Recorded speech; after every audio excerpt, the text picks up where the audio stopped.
I unzipped my sleeping bag and sat up with a jolt. Something had woken me. Not a sound exactly, more like the absence of one. The night was too quiet around my tent, like nothing was moving at all. Then I heard it. The slow, careful sound of my tent zipper going up. I grabbed my flashlight and pushed the switch, pointing the light at the tent flap. The zipper kept moving upward with no hand there to pull it. "Who's there?" My voice came out steadier than I felt. The zipper reached the top. The flap fell open. Someone was standing outside my tent, a dark figure that I could barely see against the night. The shape looked human, but seemed off somehow, not quite right. When I pointed my flashlight at its face, I could make out who it was. Paul Lee. But Paul had disappeared 3 weeks ago. His replacement assignment, me, was already halfway through month 2 at Tower 5. Roger. The voice was Paul's, but hollow, as if spoken from the bottom of a well. "Join us in Tower 5. I scrambled backward, sleeping bag tangling around my legs. "You're not Paul." The figure tilted its head at an impossible angle. "We are cold, Roger. So cold." "Daniel!" I shouted toward Tower 5 looming above us. "Daniel!" The thing wearing Paul's face didn't move, but somehow the distance between us got smaller, its outline blurred at the edges, like ink bleeding into water. I kicked free of my sleeping bag and grabbed for the emergency flare in my pack. When I looked back, the figure was going back into the trees, not walking, but flowing, its movements liquid and wrong. It didn't push branches aside. It seemed to pass through them. "Daniel!" I called again, my voice cracking. A light flicked on above. Daniel appeared at the tower railing, flashlight in hand. "Roger, what's going on?" I kept my eyes fixed on the tree line where the thing had vanished. "Thought I saw a bear," I lied.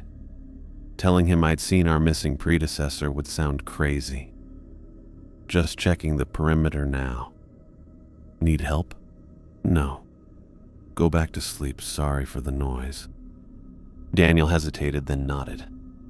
"Radio if you need me." After he went back inside, I zipped my tent closed and wedged my pack against the flap. Sleep was impossible now. I pulled out my digital recorder and pressed record. May 17th, 2:43 a.m. Possible encounter. I paused, unsure how to describe what I'd seen without sounding unhinged. Figure observed outside tent. Resembled Paul Lee. Spoke with his voice. Movement patterns inconsistent with human physiology. I stopped the recording, then had a thought. Earlier that evening, I'd left the recorder running while I made dinner, capturing ambient forest sounds for my personal log. I rewound the file and pressed play, turning the volume up. At first, just the normal sounds of me moving around camp, then barely audible beneath the hiss of my camp stove. Whispers. Multiple voices overlapping, speaking my name. "Roger. Roger Johnson." I yanked the earbuds out. The voices hadn't been there when I was cooking. I would have heard them. I spent the rest of the night with my back against a tree, flashlight in one hand, knife in the other. The forest remained silent, but I couldn't stop feeling like I was being watched from just beyond the circle of light. As dawn broke, gray light coming through the trees, I'd made my decision. Whatever was happening here, I couldn't face it alone. And I couldn't leave Daniel behind to deal with it either. I packed my gear quickly, my mind racing through possibilities. Paul's disappearance had been written off as a hiking accident, common enough in these mountains. But what if it wasn't? What if whatever took him was still here, waiting? The radio had been spotty for days, but when I tried it that morning, the signal came through crystal clear. "Tower 5 to headquarters, come in." The response was immediate. Go ahead, Tower 5. Requesting immediate pickup and replacement. Equipment malfunction. The lie came easily. They wouldn't send help for ghost stories, but broken equipment was another matter. Copy that. Earliest availability is tomorrow morning. Can you confirm nature of malfunction? Power system failure. Backup generator also compromised. Another lie, but one that would get results. Understood. Helicopter scheduled for 0800 tomorrow. Confirm receipt. Confirmed. Tower 5 out. I looked up at Tower 5 where Daniel would be starting his morning routine. I'd convince him to leave with me. Together, we would find out what happened to Paul. Because whatever that thing was last night, it wasn't finished. And it knew my name. I locked my office door and turned to Daniel. He stood by the filing cabinet with his arms crossed. The office lights buzzed overhead. He looked pretty skeptical. You think I'm crazy, I said. I think you're sleep-deprived and stressed. Daniel uncrossed his arms. We both are. 2 months in that tower would make anyone jumpy. I pulled out my laptop and set it on the desk between us. I saw Paul Lee outside my tent. The same Paul who disappeared 3 weeks before I arrived. People don't just disappear and then show up as, what, ghosts? I don't know what it was. I rubbed my eyes. But it wasn't just Paul. There's something out there. Something that's been watching us, following us. Daniel's expression softened slightly. Following us? Remember when you went to check the East Ridge Trail? How you said you felt like someone was behind you the whole time? He fidgeted uncomfortably. That's just being alone in the woods.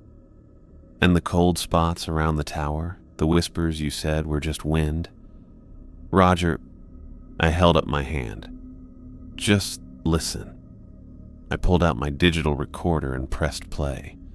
First came the sounds of my camp, the hiss of my stove, the clink of my mess kit. Then the whispers started, barely audible at first, growing clearer with each repetition of my name.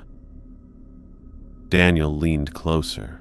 Then Paul's hollow voice came through. Join us in Tower 5.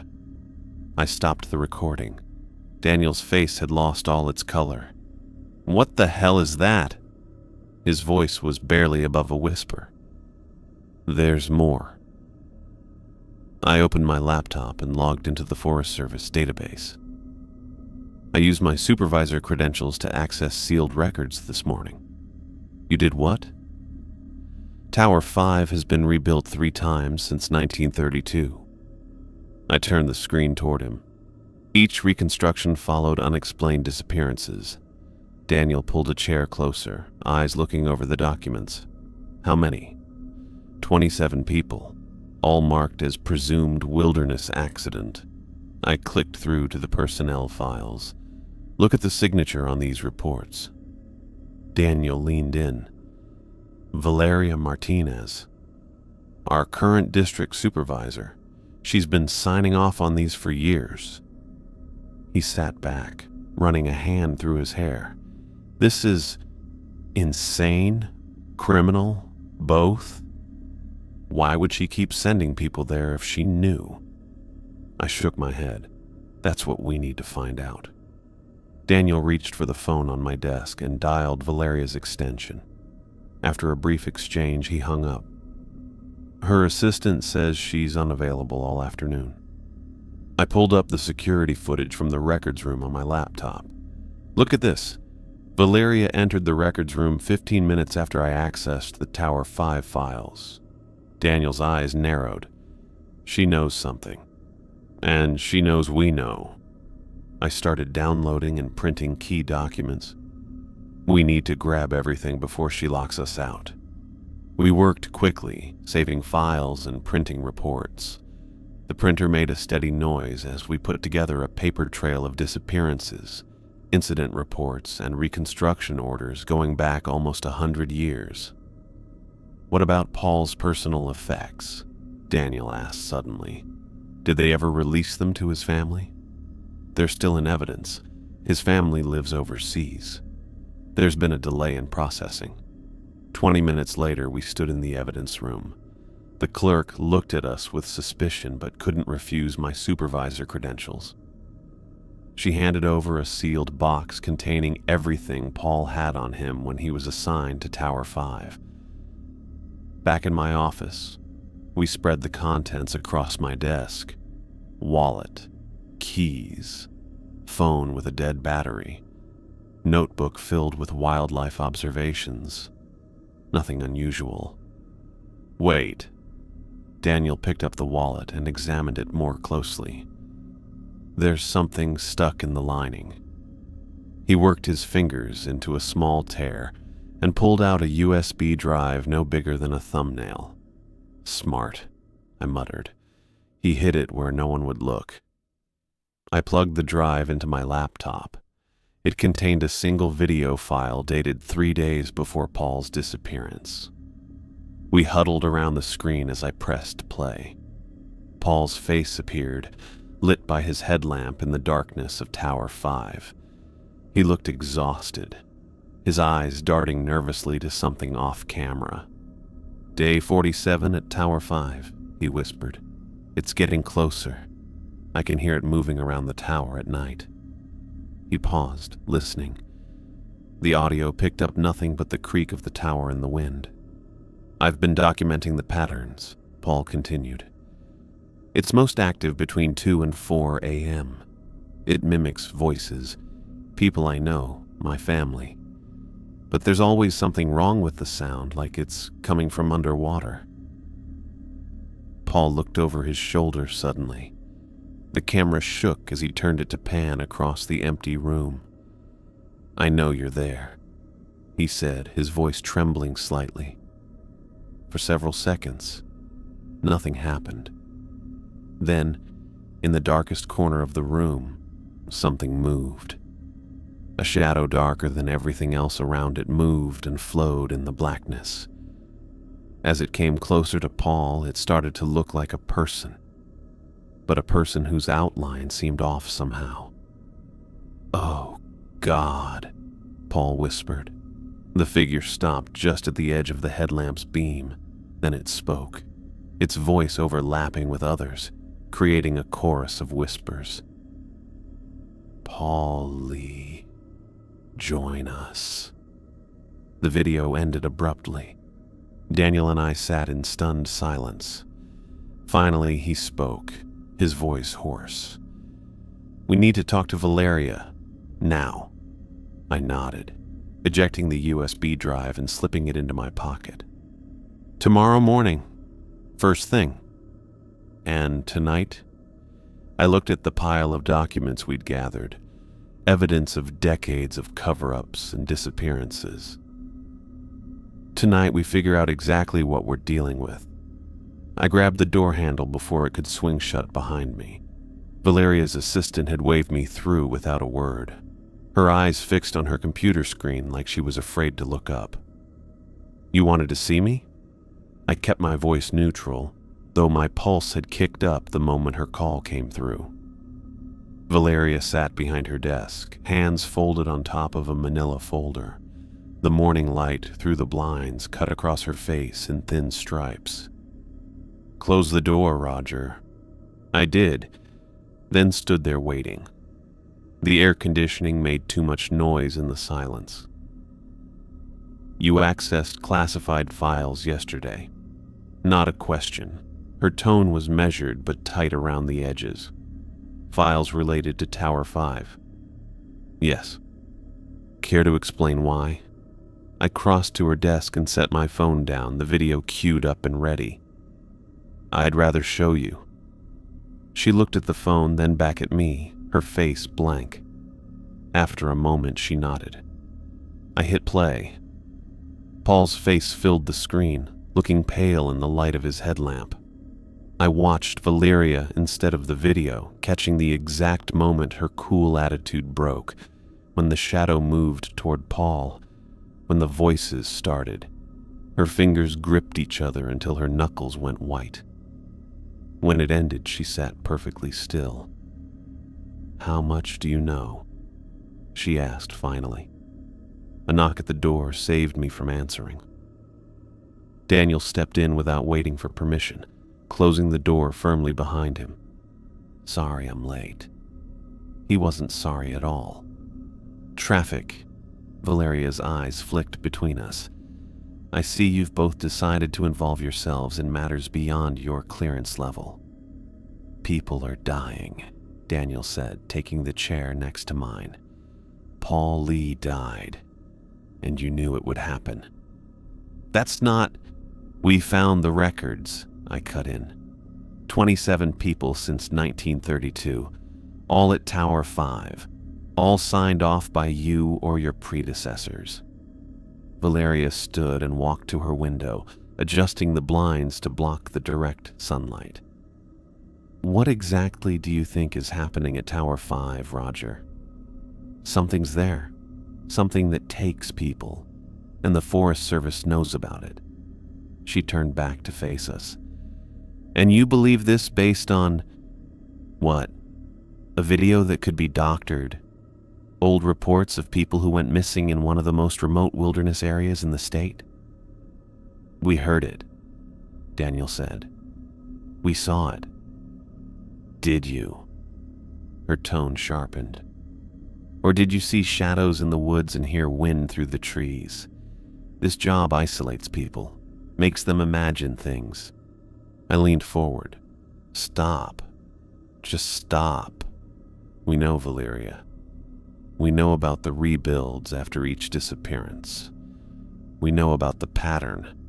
What we don't know is why you keep sending people there." For 30 minutes, she deflected, questioned our mental state, suggested stress-induced hallucinations, reminded us of our professional obligations. But with each denial, her voice grew less certain. Finally, Daniel slammed his hand on her desk. "Enough. Either tell us the truth or we take everything we have to the regional director." Valeria's confidence finally gave way. She walked to her office door, locked it, then returned to her chair. "Tower 5 stands on Black Ridge," she said, her voice lower now. "In 1932, during the Great Cascade Burn, 11 firefighters were trapped on that ridge. They built a makeshift fire tower there to coordinate evacuation efforts." I nodded. "That part's in the public record. What isn't public is what happened next." She opened her desk drawer and pulled out a yellowed logbook. Radio transcripts from the team, the last 3 days of communication. She pushed it across the desk. I opened it carefully, and the binding made a cracking sound. The entries started normally: coordinates, fire movement, wind direction. Then on day 4, so 400, something moving in smoke. Not fire crew, too tall. So 430, knocking sounds from north side of tower, no one there when checked. 0600, voices calling from tree line, names of dead men, cannot be real. The handwriting got messier with each entry. The final one, dated 200 the next day, was barely readable. "It's inside now. It wears their faces. God help us." I handed the logbook to Daniel, whose face got darker as he read it. "The official report says they died in the fire," Valeria continued, "but no bodies were ever recovered. When the Forest Service rebuilt Tower 5 in 1934, they found the original structure intact. The fire had burned right up to its base, then stopped." "And the indigenous warnings?" I asked, remembering the file mention. Valeria nodded. "Local tribes stayed away from Black Ridge way before Europeans showed up. In their language, they called it the thin place, a spot where things could come through from somewhere else." "So the Forest Service knew," Daniel said, his voice tight with anger. They knew, and they kept rebuilding, kept sending people there. The location provides crucial coverage for wildfire detection in that sector, Valeria said, sounding like she was reciting from memory. We tried remote cameras in the 90s, but they malfunction within days. Equipment fails there. Always has. So you sacrifice people instead? Daniel's voice rose. It's not like that, Valeria snapped, then caught herself. It's complicated. The pattern suggested it only claims someone every few years. We implemented protocols, 2-person teams, regular check-ins. Until budget cuts, I said. Then you went back to single lookouts. She didn't deny it. Paul knew the risks, she said quietly. All Tower 5 personnel are briefed on the unusual history. Bullshit. Daniel stood up. There was nothing in our briefing about this. Not explicitly, no. Valeria looked down at her hands. But the warning signs are there for those who pay attention. The isolation protocols. The emergency evacuation procedures specific to Tower 5. I looked at her face and saw the real person behind her job title. You never thought it would take Paul. She actually looked sorry for once. No. He was experienced, careful. When he reported the first anomalies, we were already arranging his extraction, but it moved faster than usual. And then you sent me, I said. We needed coverage for fire season. And the entity never takes people in close succession. There should have been time. Daniel paced the small office. This is insane, criminal. It's necessary, Valeria insisted, though her voice lacked conviction. The alternative is leaving that entire sector vulnerable to wildfires that could destroy thousands of acres, threaten communities. I want all the records, I said. Everything you have on this entity. What it is, how it operates, what happens to the people it takes. Valeria looked at me for a long moment, then stood and walked to a painting on her wall. She swung it aside, showing a small safe. After entering the combination, she pulled out an old leather portfolio tied with string. Everything we know is here, she said, placing it on the desk between us. Reports, witness accounts, research attempts. But it won't help you stop it. Why not? Daniel asked. Because no one ever has. She pushed the portfolio toward me. In 90 years, the Forest Service has tried everything. Religious ceremonies, technology, armed guards. Nothing works. It's part of that place now. I untied the string and opened the portfolio. Inside were dozens of documents, photographs, and handwritten accounts spanning decades. On top was a black and white photograph from what looked like the 1950s. A tall, skinny fire lookout standing proudly in front of Tower 5. His face was circled in red ink. Written on the back, James Harmon, disappeared June 12th, 1953. What happens to them? I asked, looking up at Valeria. The people it takes. She shook her head. We don't know. There are theories. Some think they're dead. Others think they're somewhere else. The entity seems to retain their memories, their voices. Beyond that, she trailed off. We're going back, I said, gathering the portfolio and standing up. To Tower 5. That's not advisable, Valeria said quickly. Not until we understand what triggered its recent activity. You've had 90 years to understand, Daniel said. It's our turn now. Valeria looked between us, then sighed. I can't stop you, but I'm coming with you. Why would you do that? I asked. Because I've sent 17 people to Tower 5 during my tenure, she said, her voice steady but her eyes haunted. 4 never came back. I owe them this much. I nodded, tucking the portfolio under my arm. We leave tomorrow morning. As we turned to go, Valeria called after us. "Roger, Daniel." We paused at the door. "Whatever you think of me, of the Forest Service, we never understood what we were dealing with. Still don't. Be careful what you go looking for up there." "We're not looking for it," I said. "It's already found us." I pried at the loose floorboard with my pocket knife, working the blade into the crack where the wood had warped. Daniel crouched beside me, flashlight beam pointed at my hands. Valeria stood back, arms crossed, watching us tear apart government property without a word of protest. "Got it," I said as the board popped free with a groan. Daniel leaned closer. "What is that?" I reached into the dark space beneath and pulled out a small metal box, its surface scratched and dented.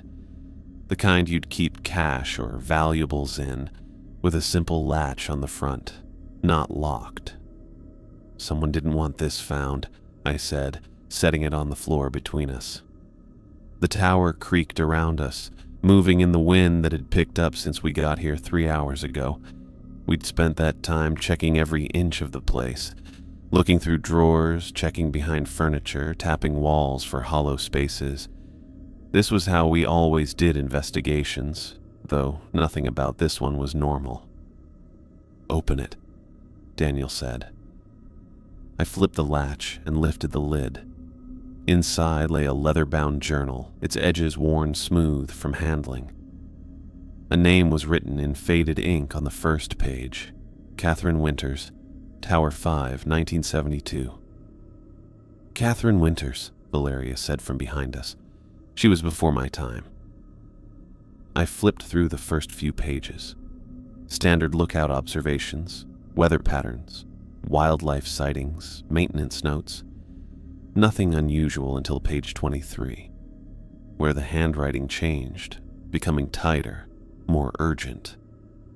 "Day 37, I read aloud. "Something is watching the tower. I've seen it 3 nights in a row now, standing at the tree line.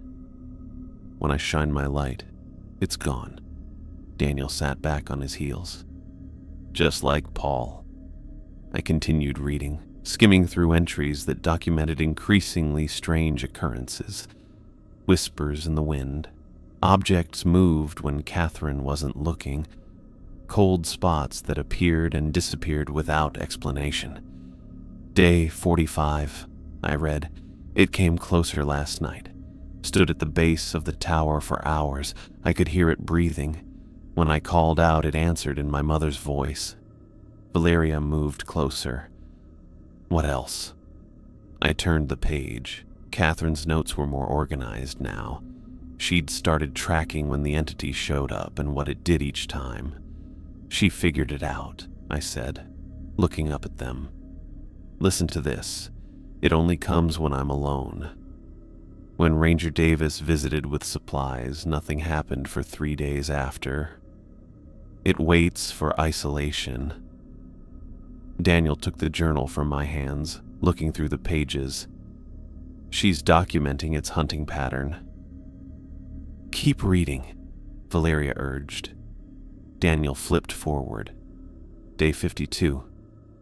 "I tested my theory today. Kept the radio on all day, talking to base camp every hour. It stayed away until I fell asleep and the radio went silent. Woke to find it standing over my bed. Not a shadow anymore. It had taken shape. It looked like my brother Tom, but wrong somehow. Its eyes were empty." The 3 of us sat in silence, taking it all in. The wind got stronger outside, making noise through the gaps in the tower's wood. "It feeds on disconnection," I said finally. "The perfect trap for fire lookouts." "Isolation is part of the job," Valeria said quietly. "Always has been." Daniel kept reading, his voice getting more strained with each entry. Catherine had written down how scared she was getting, and all the ways she tried to keep the entity away. She stopped sleeping, kept lights on all the time, and stayed on the radio as much as she could. The last entries looked different. The handwriting got messier and messier, with words sometimes stopping in the middle of sentences. Day 60, Daniel read. I'm leaving tomorrow. Can't stay here anymore. It's getting stronger, more persistent. I've packed my gear, but it knows. Saw it watching me from the trees when I tested my route. It's never come out in daylight before. He turned the page. The last entry was dated the following morning. It's waiting in the trees, every path down. It knows I'm trying to leave. The radio's dead. No one's coming. It's so cold now. So cold. The final words trailed off in a jagged line across the page.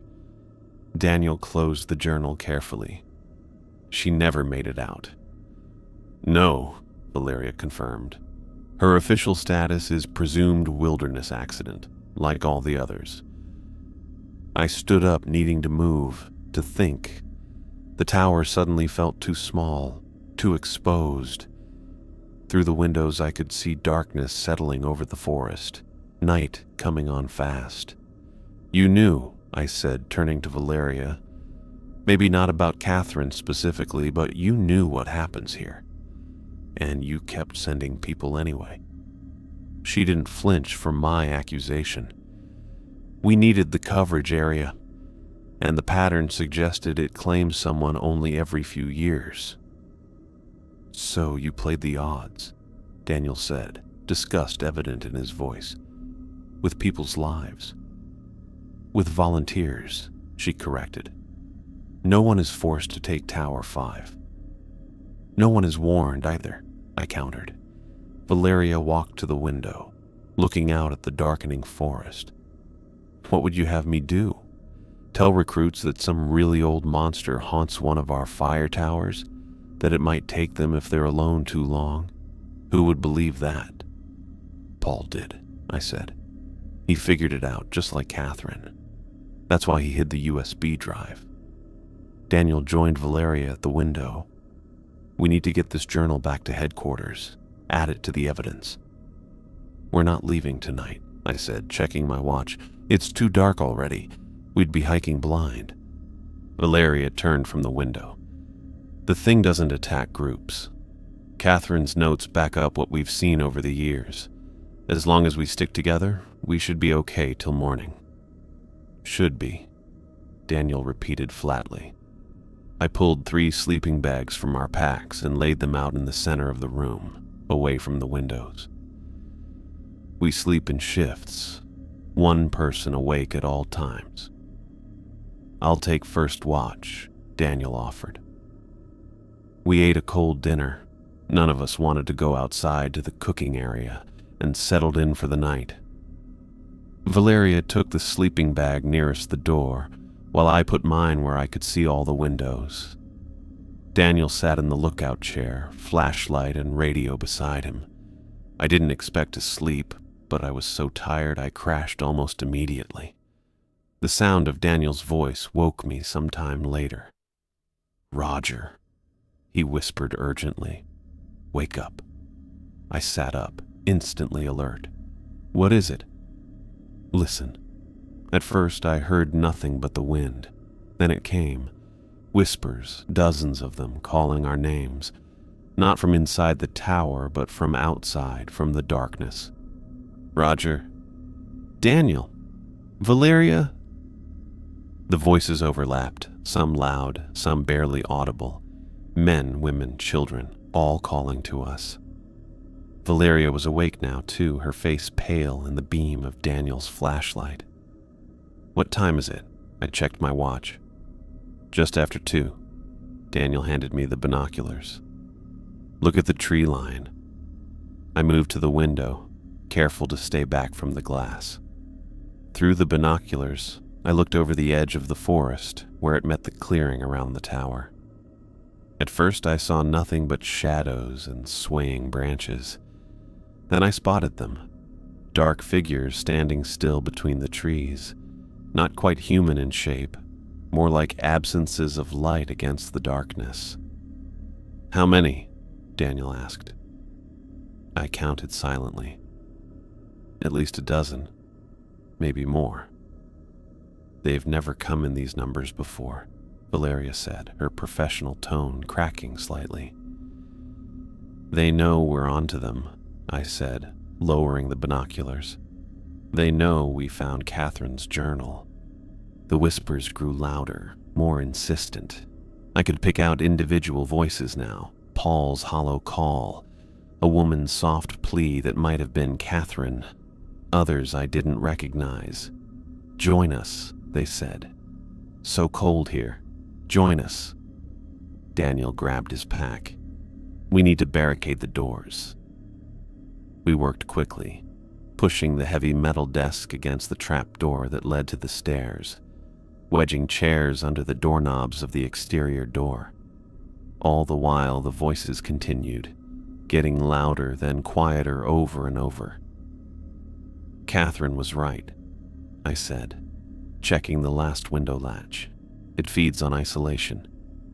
But it's more than that. It collects people, keeps them somehow. Or what's left of them, Daniel added grimly. Valeria stood in the center of the room, Catherine's journal clutched in her hands.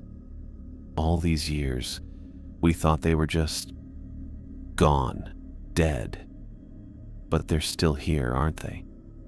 Still conscious in some way. I looked out at the figures again.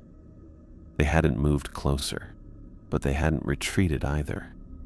Just watching, waiting. We stay together, I said firmly. No matter what happens, no one goes anywhere alone. That's how it gets you. Daniel nodded. Together.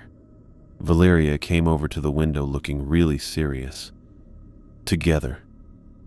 Outside, the dark figures kept standing there without making a sound. We could hear whispers that got louder and quieter with the wind, and they seemed to be saying our names over and over until morning. I set the last sensor in place, tightening the mounting bracket against the weathered wood of Tower 5's north support beam. The device blinked green, then red, then settled into a steady amber pulse that matched the rhythm of the others we'd placed around the perimeter. "That's the last one," I called down to Thomas, who stood below with a tablet, checking the incoming data streams. He nodded without looking up, his fingers moving across the screen quickly. "Signal's clean. We've got full coverage now." I climbed down the ladder, my boots hitting the packed dirt with a thud that seemed too loud in the morning quiet. The forest around us had gone still again, that weird silence that made the hair on my neck stand up. No birds, no insects, just the soft electronic buzz of equipment that hadn't been here an hour ago. Thomas Bailey and his team had shown up at first light, their 2 Forest Service trucks loaded with more gear than I had seen outside a research station. 4 people, none wearing standard ranger uniforms. Instead, they wore matching dark green field clothes with a patch I'd never seen before, a stylized eye inside a triangle with the words Anomalous Phenomena Division curved beneath it. "How long have you been with the Forest Service?" I asked Thomas as we walked back toward the tower. "Officially, 12 years. He tucked the tablet under his arm. "But the division's been around since 1947. "And you what? Chase ghosts through national parks?" He didn't smile. "We document and investigate phenomena that fall outside standard classification, things that affect Forest Service personnel or operations. Like whatever's in Tower 5. Exactly like that." He stopped at the base of the tower stairs and looked up at the structure, squinting against the morning sun. Though this one's been on our radar longer than most. Inside, Daniel and 2 others from Thomas's team, Lynn and Erickson, were setting up a small command center. Monitors, sensors, cameras, and equipment I couldn't even name covered the table where lookouts normally tracked smoke patterns and weather changes. Valeria stood by the window, arms crossed, watching them work with a tight expression. When she saw us enter, she motioned me over. "Did Bailey tell you they've been here before?" she asked quietly. I glanced at Thomas, who was now helping Lynn calibrate something with too many dials. "No. When?" 1986. After 3 disappearances in 5 years. She kept her voice low. They spent 2 weeks, set up equipment not unlike this, and left with no explanation. Their report was classified above my clearance level. "And you didn't think to mention this earlier?" She looked right at me. "I didn't know they were coming today. Someone higher up must have seen our access to the Tower 5 files." Before I could ask her more, Daniel called us over. He had Catherine's journal open on a clear spot at the end of the table. "I've been going through this with Lynn," he said. "Catherine documented temperature drops before each appearance, sometimes as much as 15 degrees in minutes." Lynn nodded as she leaned over the journal. "This matches what we saw at the other places. Whatever this thing is, it makes everything around it cold when it shows up." "Other sites?" I asked. "There are more places like this?" Thomas joined us, setting his tablet down. "We've documented 17 locations across North America with similar patterns. Remote places, usually with some historical significance. Places where the boundary between—" He paused, searching for words. "Where reality thins." "Thin places," I said, remembering what Valeria had told us about the indigenous warnings. "That's one term." "Yes." Thomas picked up Catherine's journal, handling it with careful reverence. "May I?" I nodded and he began flipping through it, stopping occasionally to take pictures of certain pages with his phone. "This is incredible documentation," he said. "Most witnesses don't maintain this level of detail as the phenomenon progresses." "She was trying to understand it," Daniel said, "to survive it." "But she didn't," Valeria added quietly. Thomas closed the journal. "We should review the video evidence as well." I set up my laptop and played Paul's recording. Thomas and his team watched in complete silence. They didn't look shocked or surprised like I thought they would. When it ended, Erickson started taking notes while Lynn pulled up what looked like comparison images on her tablet. "Movement pattern matches the Michigan lighthouse entity," she said to Thomas. "Same fluid transitions between forms. Vocal characteristics are consistent too," Erickson added, without looking up from his notes. "Multiple overlapping sources, emphasis on temperature references." Thomas turned to me. "Has it spoken to you directly?" "Yes," I said, the memory of that hollow voice still fresh. "It used Paul's voice, said it was cold, asked me to join them in Tower 5. "Them," Thomas repeated. "Plural. It's collective," Lynn said, as if this confirmed something they already knew. "Like the others." Daniel looked at them. "What does that mean? Collective?"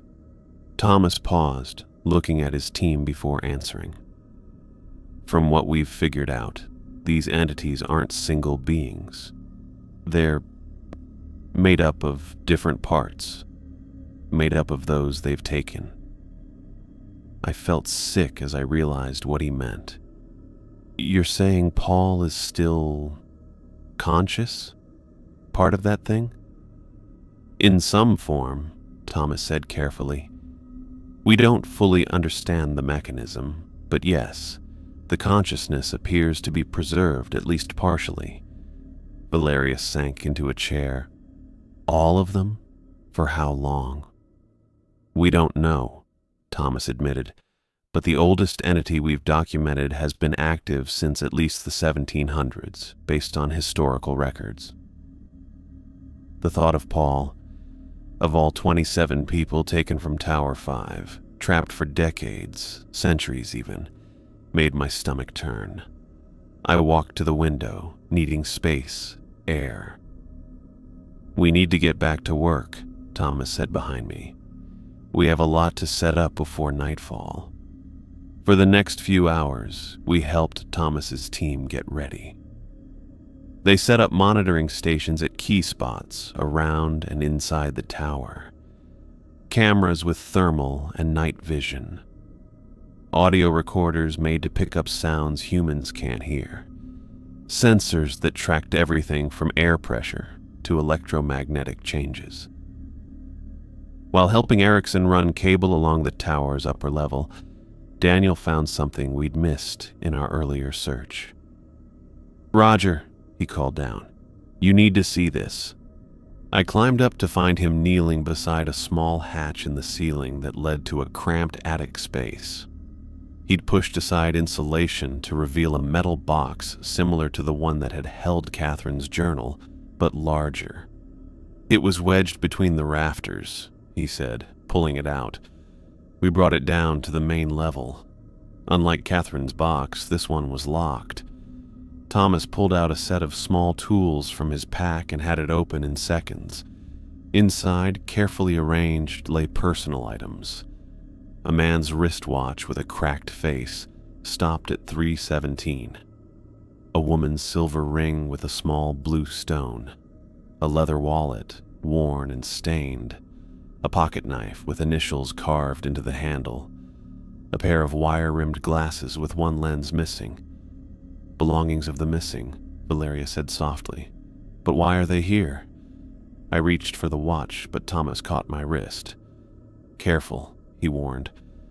"Physical contact with these objects can trigger psychometric responses." "Meaning what?" Daniel asked.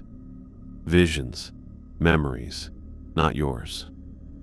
Thomas pulled a pair of latex gloves from his pocket and handed them to me. "These should buffer the effect, but be prepared anyway." I pulled on the gloves and picked up the watch. For a moment, nothing happened.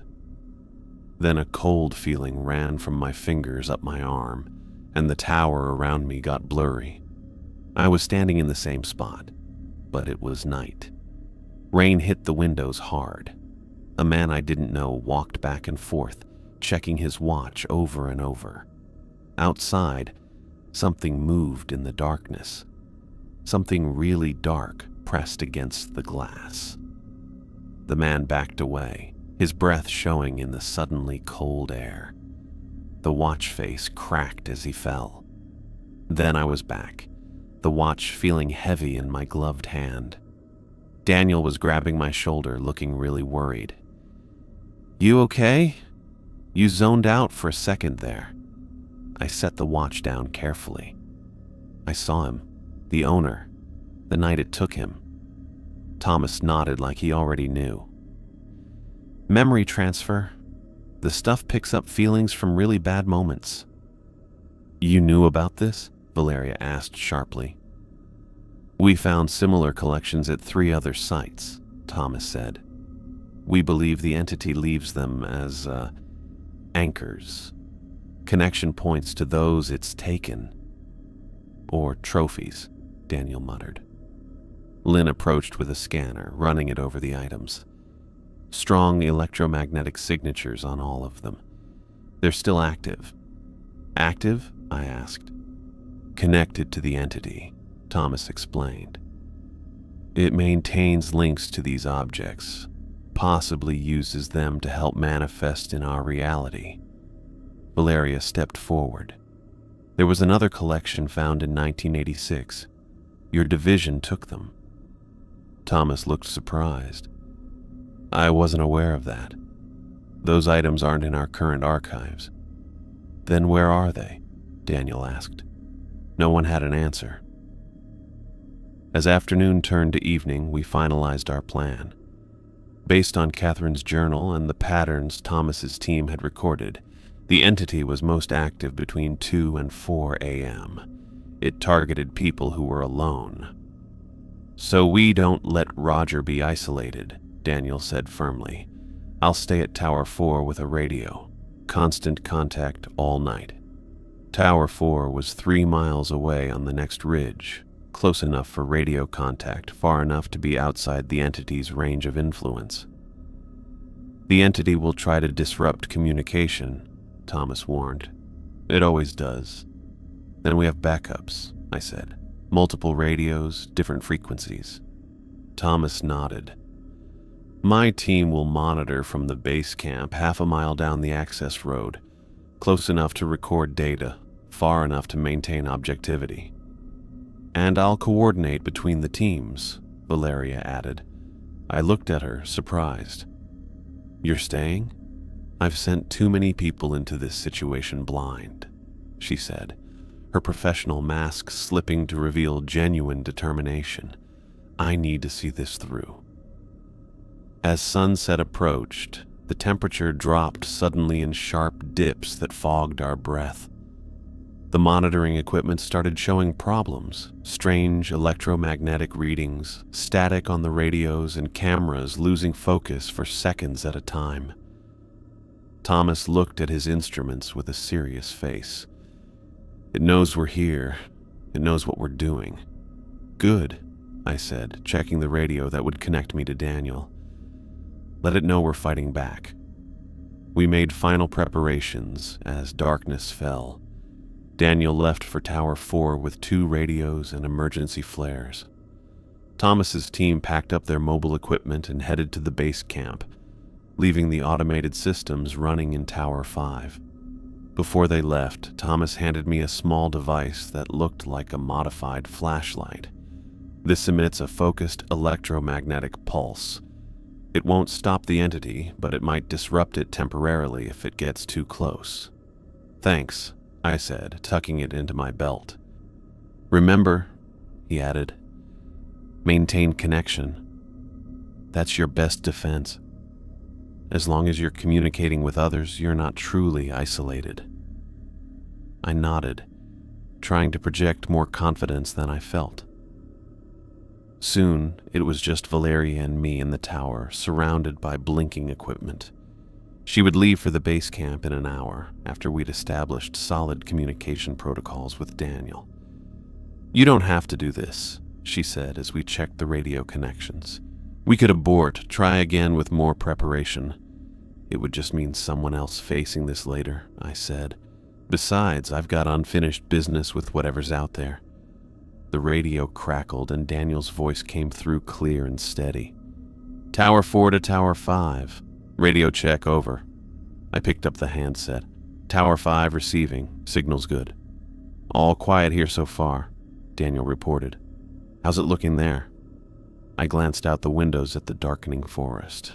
No movement yet, but the temperature inside the tower had dropped another 5 degrees in the last 20 minutes. Getting colder, I said. But we're ready. Valeria checked her watch. I should head to base camp before it gets any darker. I walked her to the door. Be careful out there. She paused, hand on the doorknob. Roger, She stopped, then started again. I'm sorry. For all of this. For Paul. I know, I said. Now go help us figure out how to end it. After she left, I locked the door and checked all the windows. The monitoring equipment made a low noise and blinked around me as it recorded. I sat in the lookout chair with Catherine's journal open next to me and the radio close by. Tower 5 to Tower 4, I said into the handset. Still with me, Daniel? His voice came back immediately. Right here, Roger. Not going anywhere. Outside, the woods were dead quiet. Inside, I got ready for what was going to be a really long night. The thing was definitely coming back. I was totally sure of it. But now we'd be ready. This time we had backup. I keyed the radio, my breath fogging in the suddenly frigid air. Tower 5 to Tower 4. Radio check. Daniel's voice came back immediately. Tower 4 receiving. Everything okay? Temperatures dropping fast, down 8 degrees in the last 5 minutes. I checked the monitors Thomas had set up. All the readings were going crazy. Electromagnetic fields spiking. air pressure dropping, audio sensors picking up sounds just below what we could hear. The hair on my arm stood up, but it wasn't just because of the cold. "Keep talking to me," Daniel said. "What are the readings showing?" I described the numbers scrolling across the screens, focusing on the details, the concrete facts. Anything to keep my mind anchored as the tower got colder around me. The digital clock on the main console read 2:13 a.m. "Tower 5 to base camp," I said into the second radio. "You getting all this?" Thomas's voice crackled through, less clear than Daniel's. "Confirmed. We're recording significant anomalies across all channels. Stay connected, Roger." I went to the window, keeping the radio in hand. The forest beyond the clearing was still and dark, but not empty. I could tell something was there now. That feeling of being watched that had followed me since my first night here. "I think it's coming," I said to Daniel. "Something's different tonight. It knows we're waiting for it." The clock ticked over to 2:17 a.m., and all the lights in the tower flickered at once. The radios hissed with sudden static, and through the noise I heard whispers, dozens of them, all talking over each other. "Roger, you still there?" Daniel's voice fought through the interference. "Still here. The radios are..." I stopped mid-sentence. Outside, at the edge of the trees, dark figures had started showing up. Not just one or two like before, but dozens. They were really dark against the night. They moved with that same fluid, weird way I'd seen in Paul's video. "They're coming out of the forest," I said, keeping my voice steady with effort. "I count at least 20, maybe more." "What do they look like?" Thomas asked through the crackling radio. "Not quite human. More like..." I searched for words. "Like human-shaped holes in the world." The figures started moving toward the tower, spreading out around it.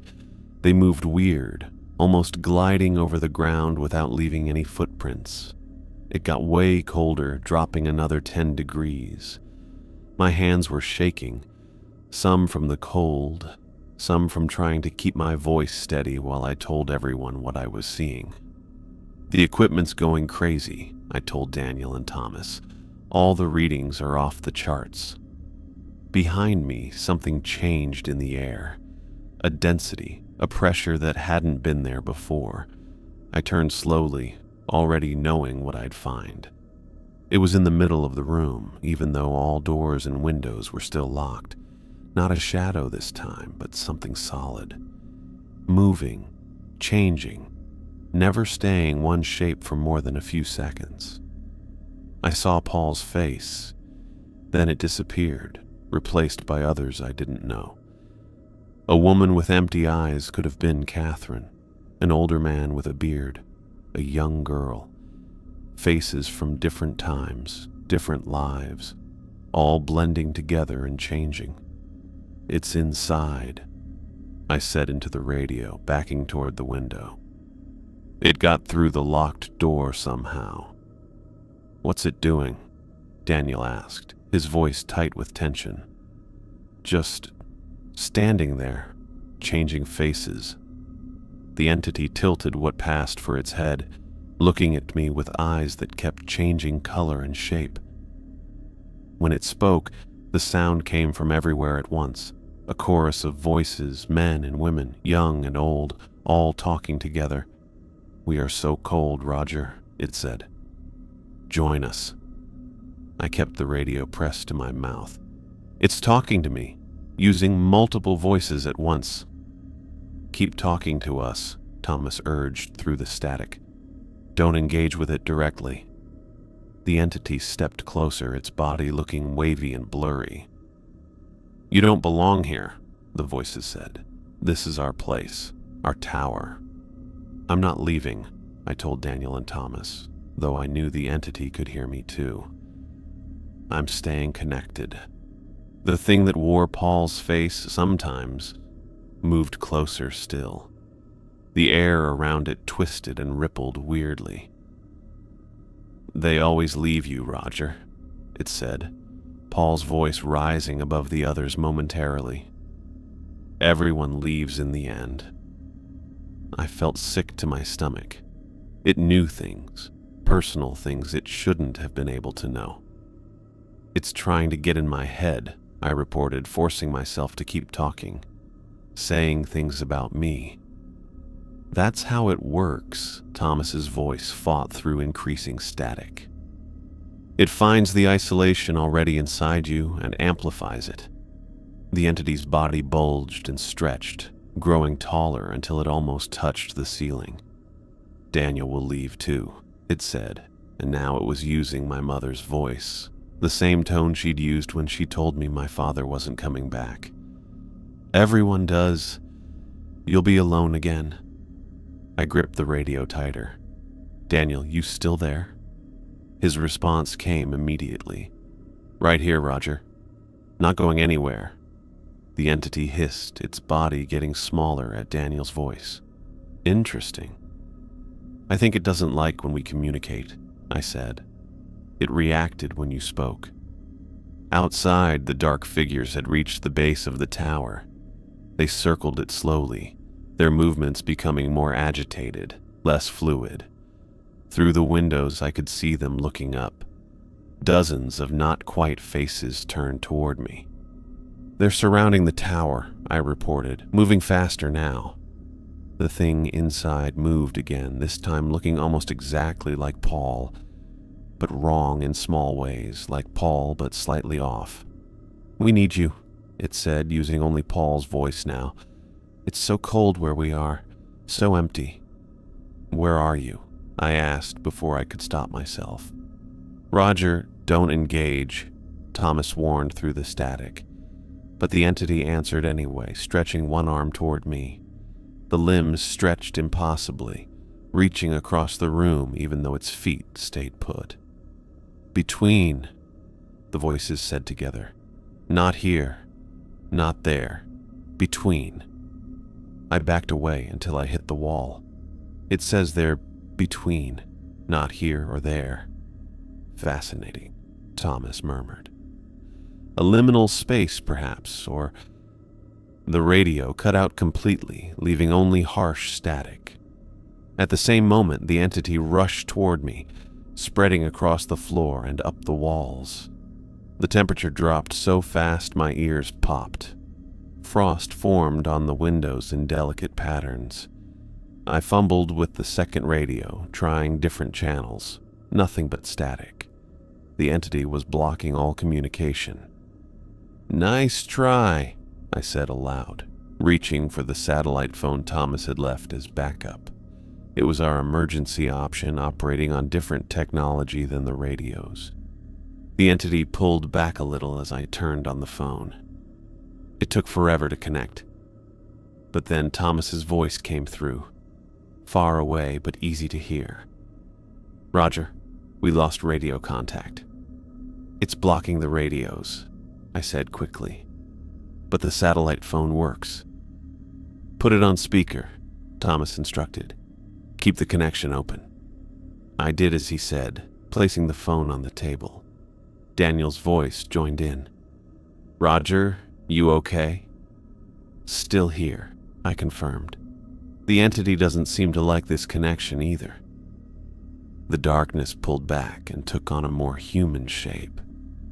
It looked at me with Paul's eyes, but they had something really old and hungry inside them.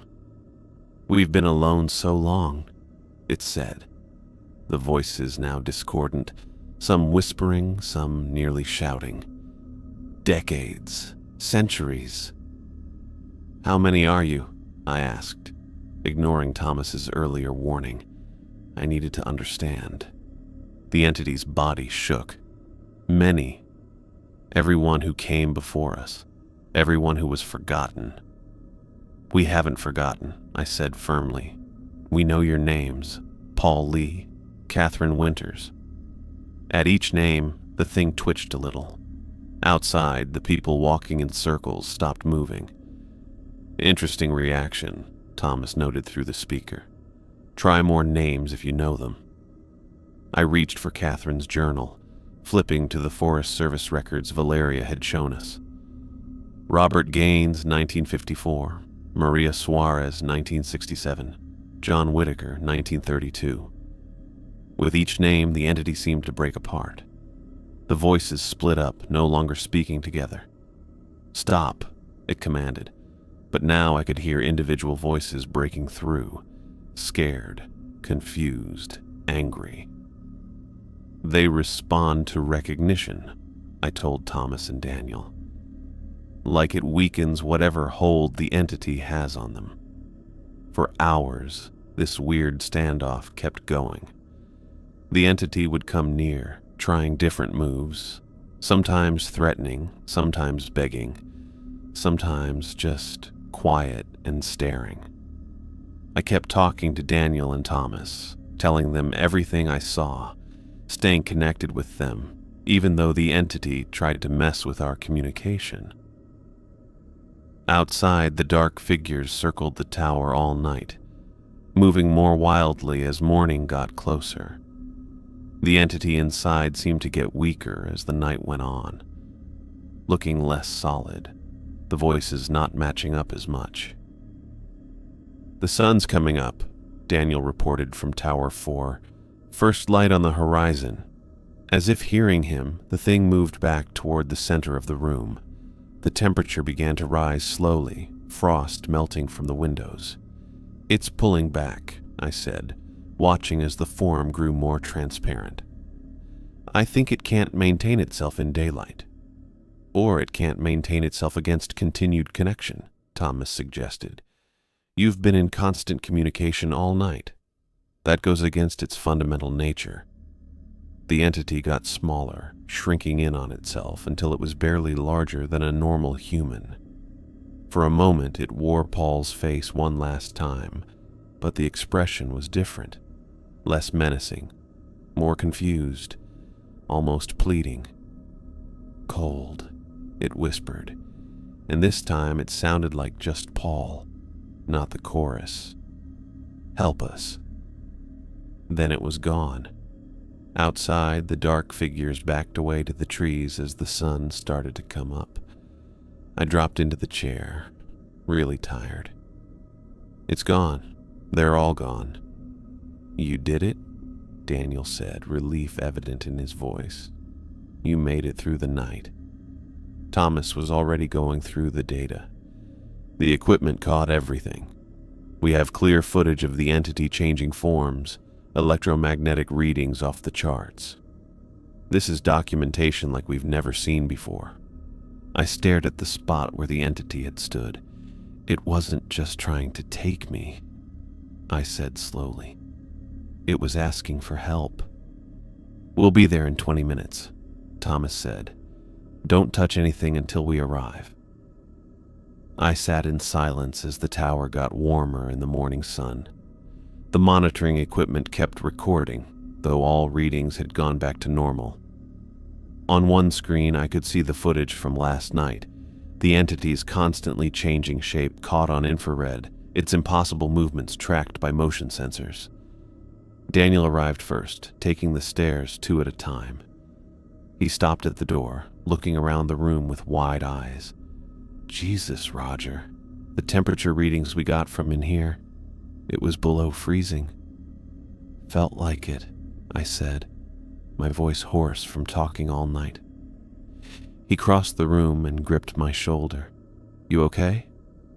"Yeah, just tired." I looked up at him. "Thanks for staying on the line all night." "That's what partners do." Thomas and his team showed up a few minutes later and started pulling data from the equipment. They were clearly pumped about what they found. "This changes everything," Thomas said, reviewing the footage. "We've never had such clear documentation before." Valeria joined us mid-morning, looking worried until she noticed I was okay. "The regional director's been briefed," she told us. "They're implementing new protocols for Tower 5 effective immediately." "What kind of protocols?" I asked. 2-person minimum staffing at all times, permanent monitoring equipment, emergency beacon system. She looked around at the equipment Thomas's team was packing up. And full cooperation with the Anomalous Phenomena Division going forward. Thomas called us over to look at the footage he'd put together.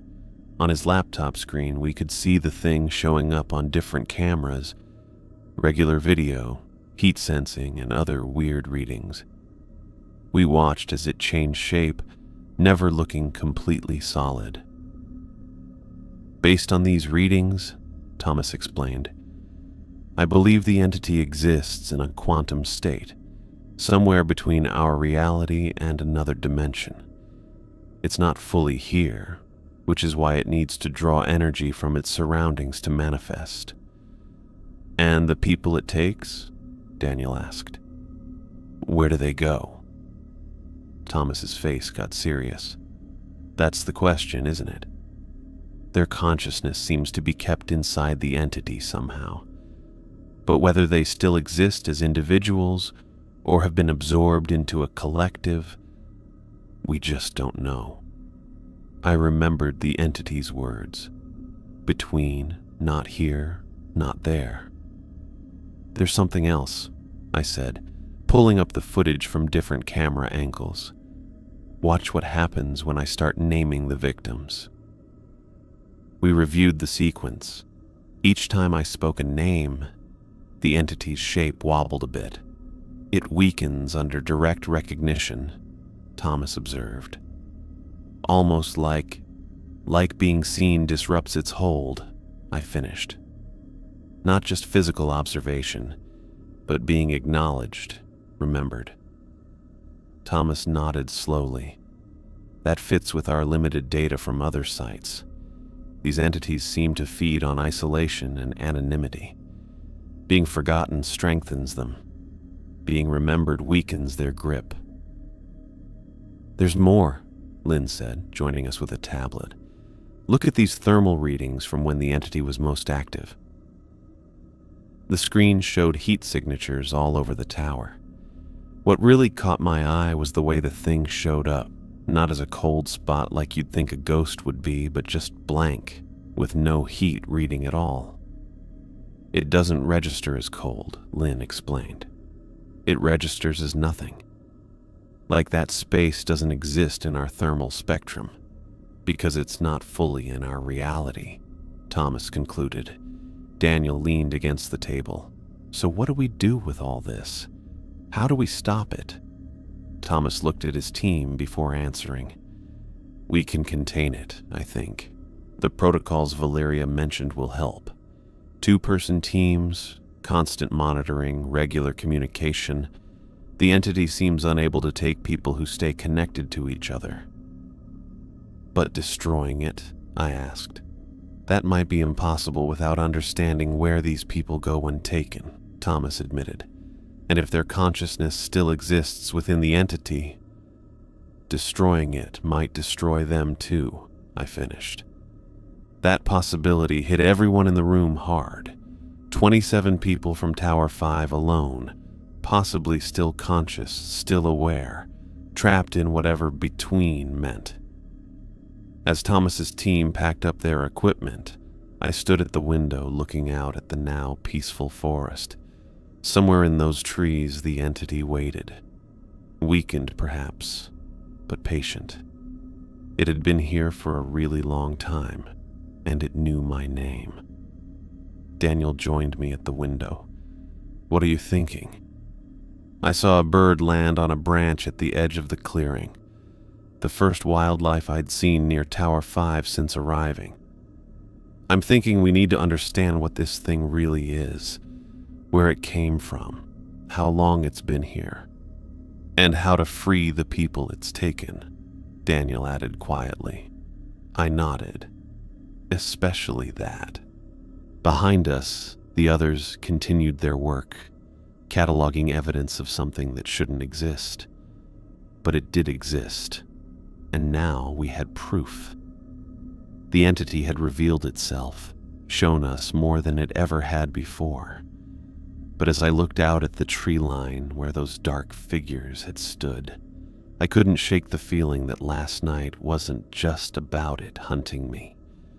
It was also about it testing us, learning our methods, our strengths, our weaknesses, and somewhere inside this thing that stole people's faces and voices, Paul Lee and 26 others were trapped, still alive somehow but impossible to reach, remembered but not rescued. Not yet. I pushed through the glass doors of Portland headquarters, my badge still feeling new against my chest. 1 week since Tower 5, and the nightmares hadn't stopped.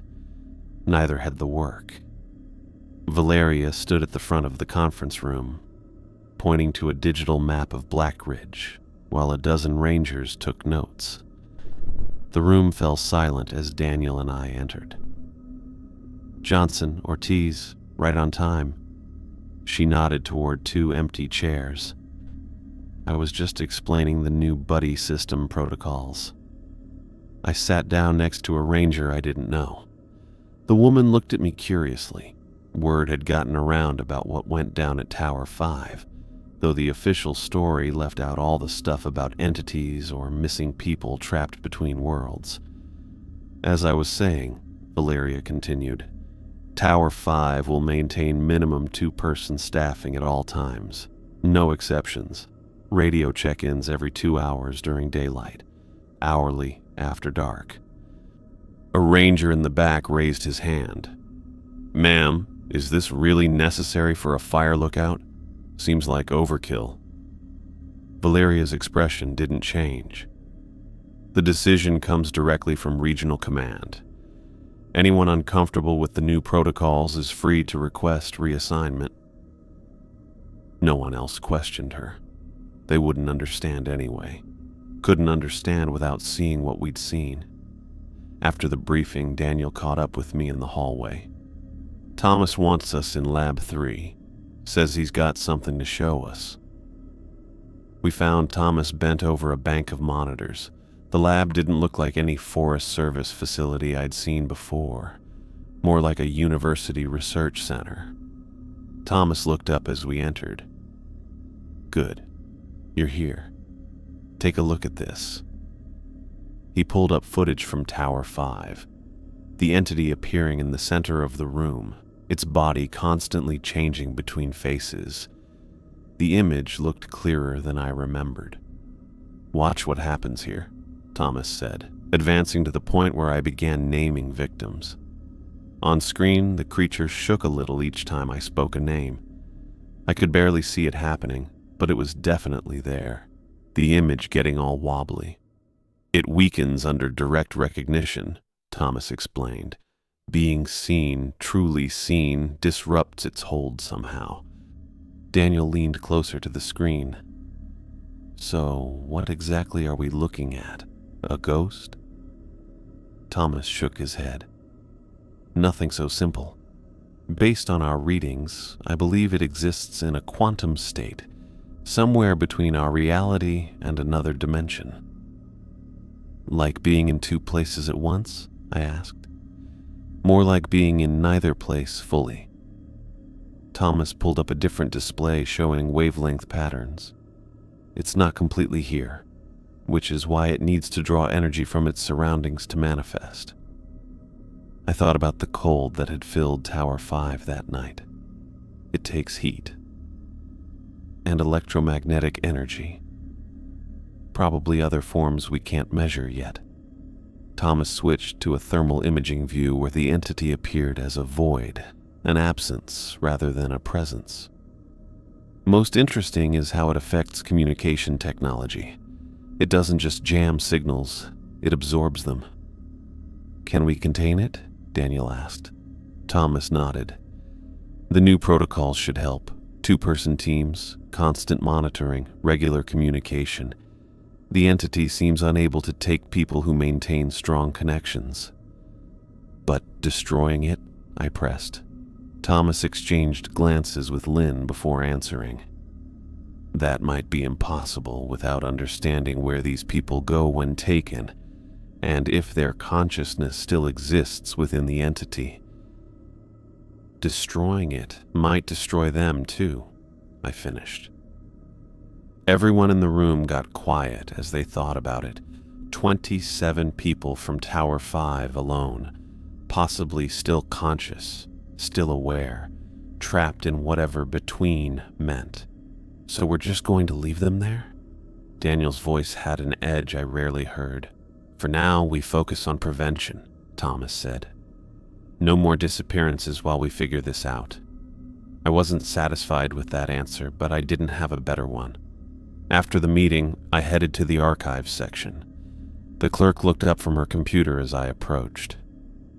I need everything you have on indigenous history around Black Ridge, I said, sliding my request form across the counter. She raised an eyebrow. That's a lot of material. Any specific focus? Local tribes' relationship with the mountain, legends, taboos, anything about the place being special or dangerous. 2 hours later, I sat surrounded by folders, maps, and interview transcripts dating back to the 1920s. Most were standard ethnographic surveys, but 3 accounts stood out. Elders from different tribes describing Black Ridge in strikingly similar terms. I called Daniel over. Look at this. 3 separate tribes, interviewed decades apart, all calling Black Ridge the same thing in their own languages. Which translates to what? Daniel asked, scanning the pages. The thin place. I pointed to the translator's notes, where the boundary between worlds becomes permeable during certain alignments. Daniel made a face. Alignments of what?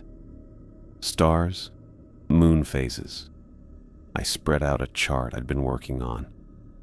I cross-referenced the disappearances at Tower 5 with astronomical events. There's a pattern. Most happen during specific lunar phases that occur only twice a year. That can't be coincidence. It gets weirder. I pulled out personnel files I'd requested on the victims. Look at their backgrounds.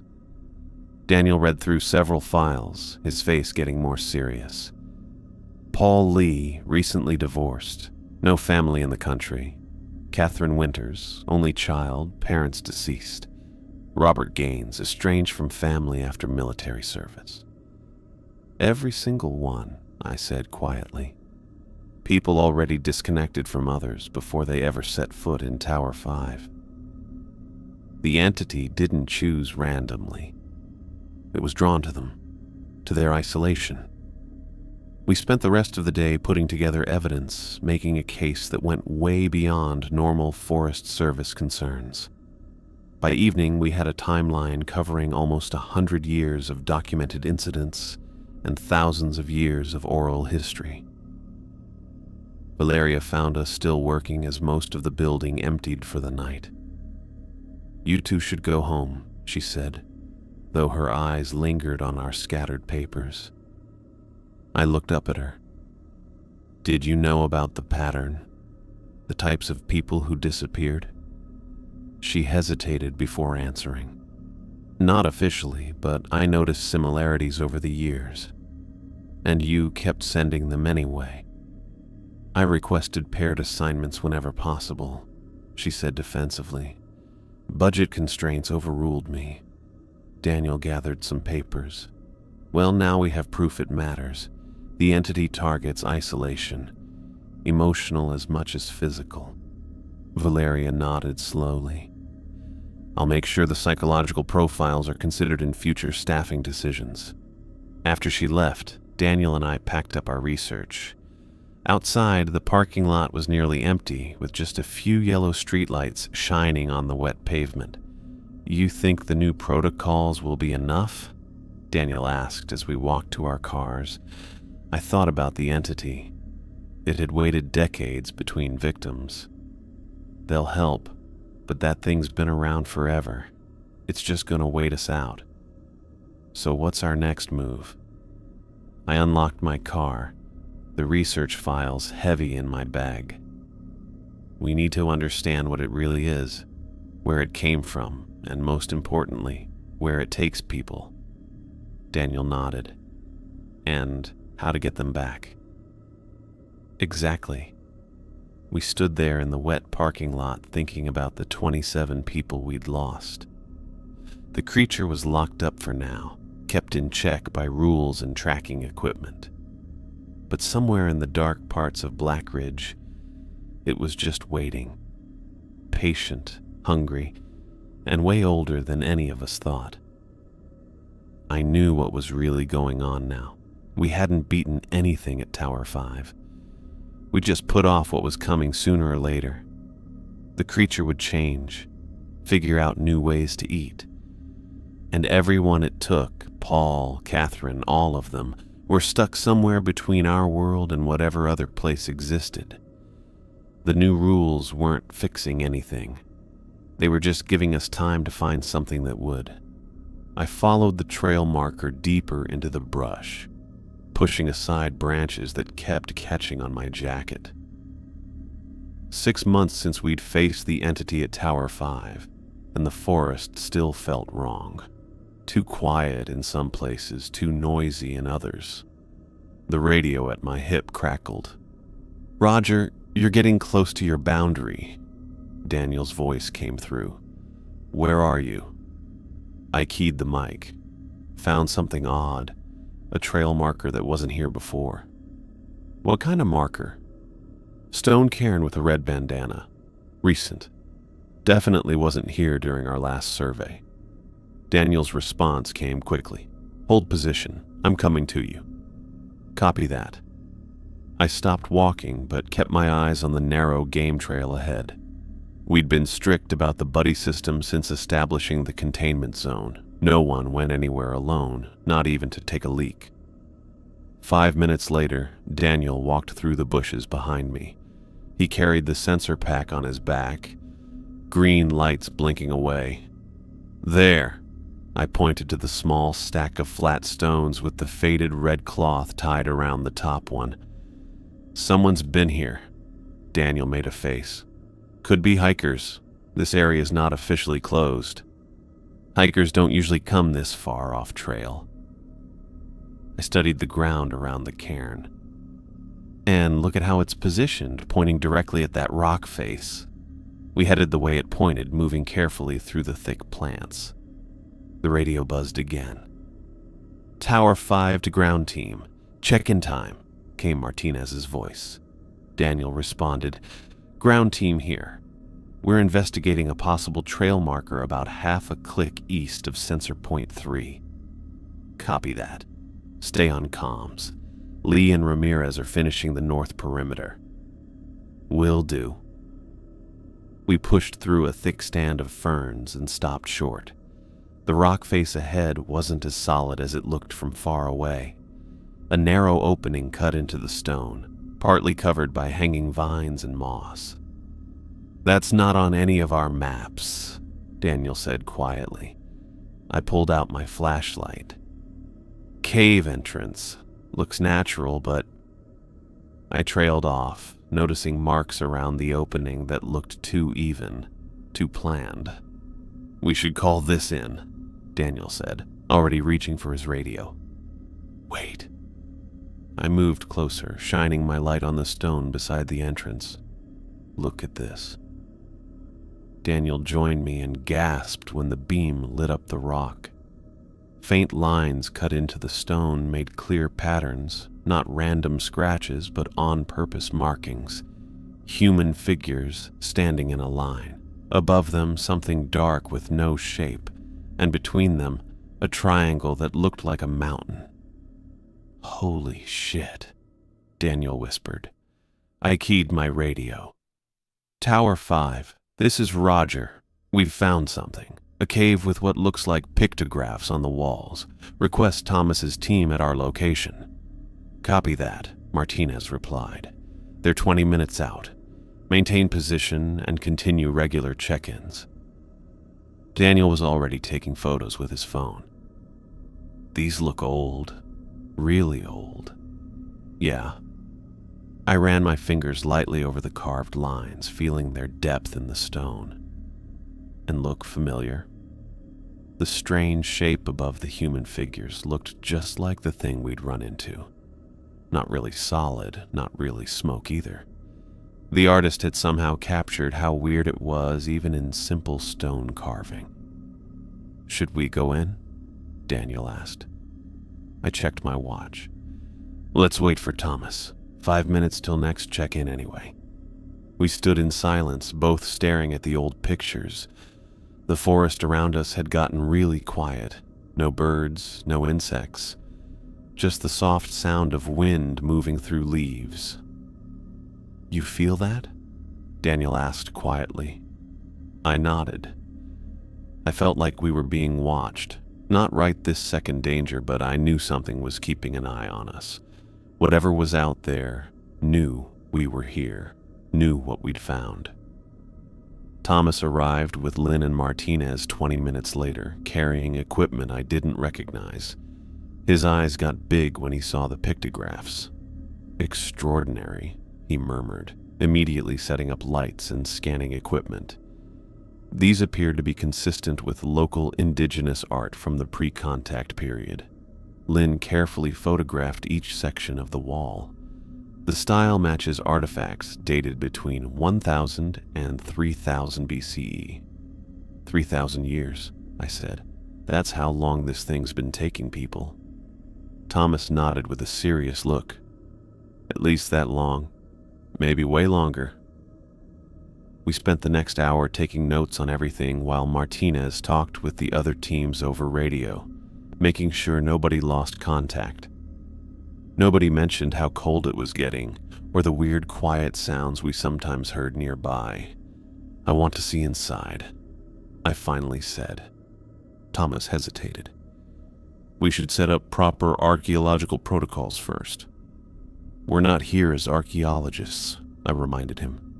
"We're here to understand what we're dealing with." After a brief discussion, we established a plan. Daniel and I would enter first with cameras and sensors.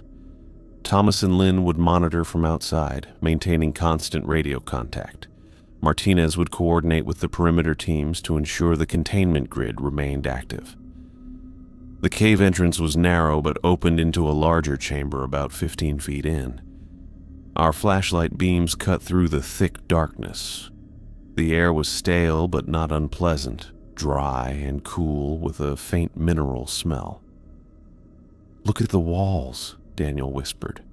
Every surface was covered with pictographs, hundreds of them from floor to ceiling. Some were faded with age, others looked newer, but none were modern. They told a story that went around the room in a clockwise spiral. "Tower 5 to cave team," Martinez's voice crackled through our radios. "Status check." "We're inside," I reported. "The entire chamber is covered with pictographs. Sending video feed now." I turned on the body camera Thomas had given me. Outside, they would see what we were seeing, the old record of humanity's encounter with the entity. "These first images show people living near a mountain," Daniel narrated as we moved slowly around the chamber. "Then something appears. The same formless shape we saw outside. The cave drawings showed something coming out of the mountain during what looked like a special night sky pattern. Stars and a crescent moon lined up in a certain way. In the next pictures, people were being taken, half swallowed by the darkness. There, I pointed to a section that seemed more detailed than the rest. They're showing some kind of ritual. The pictures showed people standing in a circle, holding what looked like torches or sticks. In the middle was one person facing something, with their arms stretched out. They were trying to communicate with it. Thomas's voice came through the radio, perhaps even control it. Or free those it had taken, I added, moving to the next section. The final sequence was harder to figure out. The circular pattern was still there, but now lines connected the middle figure to the thing. Some of the taken figures looked like they were coming back. At least that's what the rough drawings seemed to show. "They found a way," I said quietly. "They knew how to get people back." Daniel studied the images closely. But did it work? Look at the last panel. The final pictograph showed the mountain alone, with neither people nor entity visible. Just empty space where both had been. Thomas's voice crackled through the radio. The dating equipment is giving us preliminary results.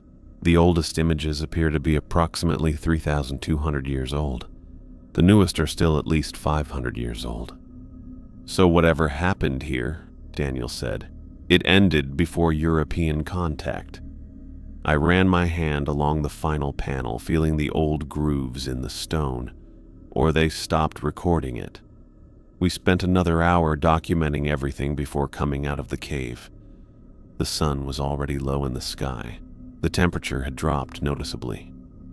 We need to finish the perimeter before dark, Martinez reminded us. The sensors have to be calibrated as a complete circuit. Back at Tower 5, the remaining teams were installing the last components of Thomas's containment system, a network of electromagnetic field generators designed to create a barrier the entity couldn't cross. The technology was experimental, based on what we'd learned during our first encounter. The pictographs change everything, Thomas said as we reviewed the footage. They confirm this entity has been active for millennia, not just decades. And that people have fought it before, I added. Maybe even found a way to rescue those it took.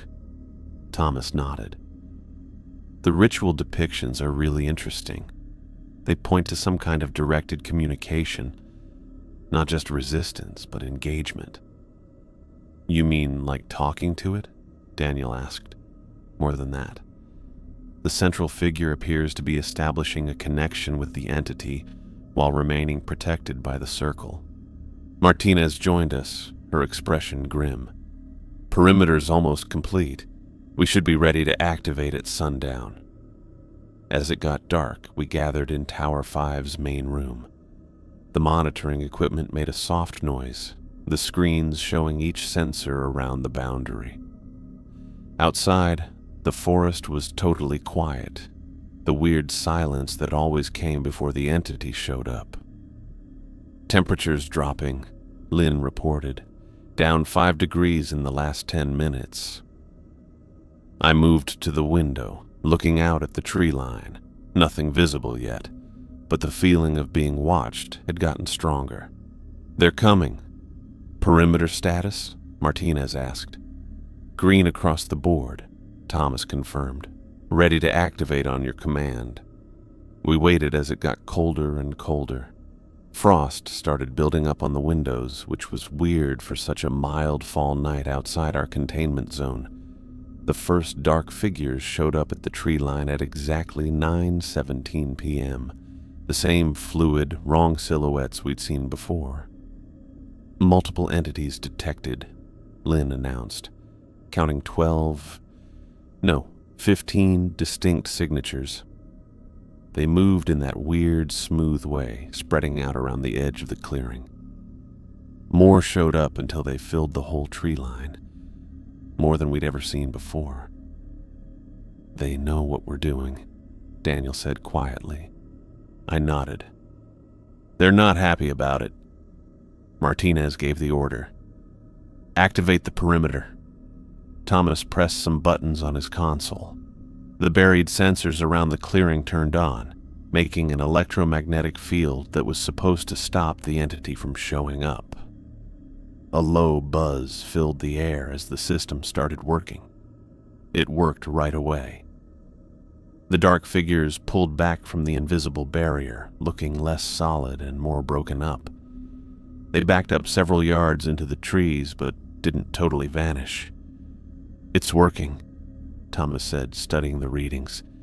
They can't cross the field. But something else was happening. As the things moved back, voices started coming on the wind, dozens of them talking over each other in whispers and pleas. I could tell it was Paul's voice among them, and maybe Catherine's too. They called our names, begged for help, said they were cold. I went closer to the window, drawn by those voices I knew. They're still conscious in there. All of them. The whispers got louder, more desperate. The dark figures moved and changed at the tree line, couldn't come closer but didn't want to leave completely. I thought about the drawings in the cave, the ritual, the person in the middle making contact. I got an idea that was dangerous but needed. I need to talk to them, I said. Martinez shook her head firmly. Absolutely not. We maintain the perimeter and complete the installation. Those are our orders. The pictographs showed communication, I insisted. A way to connect without being taken. We don't know what those images meant, Thomas cautioned. It's too risky to attempt interpretation without further study. But the voices continued, carried on the wind. Paul's voice rose above the others momentarily. Roger, help us. So cold here. I made my decision. I'm not suggesting we break the perimeter, but I am going to talk to them. Before anyone could object further, I keyed my radio to broadcast on all channels, including the speakers we'd mounted around the perimeter. The entity had shown sensitivity to communication technology before. Maybe we could use that. This is Roger Johnson, I said clearly. We know what you are now. The dark figures at the tree line went still. The whispers quieted. We've found your history. 3,000 years of taking people from this mountain. It ends now. The temperature dropped sharply. Frost spread across the windows in delicate patterns. We're coming for our people, I continued. Paul Lee, Catherine Winters, all of them. We know they're still conscious. We know you keep them somewhere between worlds. The dark figures started moving again, bunching up and spreading out in jumpy patterns. The whispers came back, but they were different now, angry and clashing. You can't have any more victims, I said. This place is contained, but we're not finished. We're going to find a way to free them. A single voice was louder than the others. Not Paul this time, but something that sounded old and deep. It sounded like it had been around forever. They are ours, it said, the words barely recognizable as English. They have always been ours. No, I replied firmly. They're people. They have names, lives, connections, and we remember them. The entity reacted right away and violently. The dark figures rushed toward the perimeter and crashed into the electromagnetic barrier. The monitoring equipment lit up with loud alerts as the readings went crazy on all channels. Hold steady, Thomas called out, adjusting controls to reinforce the field. The barrier's holding. For almost an hour, whatever was out there kept trying to get in, testing every part of our setup while voices shouted all kinds of begging and threats. Eventually, the attack stopped. The dark shapes backed away into the trees, but they didn't completely go away. By morning, we had the area locked down. The system worked just like it was supposed to, making a protected area around Tower 5. Thomas's team would keep it running with regular checks, making sure that thing stayed trapped. As we packed our stuff, Daniel came over to the window. You really think we can get them back? After all this time? I looked at the trees where I could still see movement sometimes, barely visible from here. The people who made those pictographs found a way. We just need to understand how they did it. And if we can't, then we keep them contained and make sure no one else gets taken. I shouldered my pack. But I'm not giving up on Paul, or any of them. The containment mission was officially a success. We had established a permanent barrier around Tower 5, preventing the entity from claiming new victims. The Forest Service would maintain 2-person teams at all times, with strict protocols to prevent isolation. But as we drove away from Black Ridge, I knew our work was far from finished. In quiet moments, I could still hear the voices calling from the tree line. Paul and countless others trapped in that impossible space between worlds. We had contained the entity, but the real work, finding a way to free those it had taken, was just beginning.